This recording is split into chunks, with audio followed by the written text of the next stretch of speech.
Des manifestants tibétains interpellés par la police indienne ce lundi à Delhi.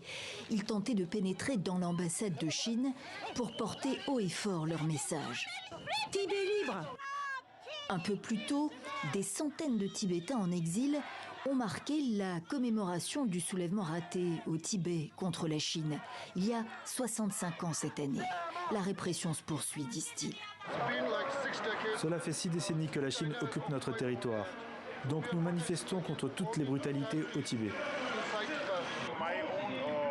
Dans mon village de Kamderj, dans l'est du Tibet, les Chinois ont arrêté plus d'1 millier de personnes qui manifestaient contre un barrage en construction, menaçant les monastères et les villages tibétains.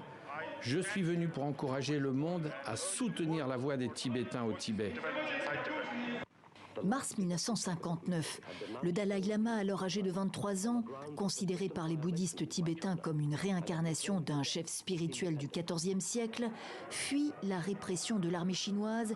Il quitte donc le Tibet avec son entourage, jusqu'en Inde, qui autorise l'installation d'un gouvernement en exil à Dharamsala dans le nord. Il n'en est jamais reparti.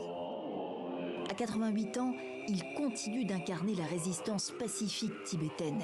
Le pouvoir politique transmis il y a plus de 10 ans à un représentant élu par les quelques 130 000 Tibétains dans le monde. L'objectif n'est plus l'indépendance totale du Tibet, précisé mi-février le chef de la diaspora, Pempa Tsering, mais une plus grande autonomie et une résolution du conflit par le dialogue.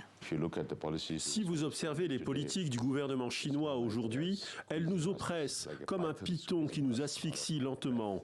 Ainsi, nous mourrons lentement et les gens ne le remarquent pas.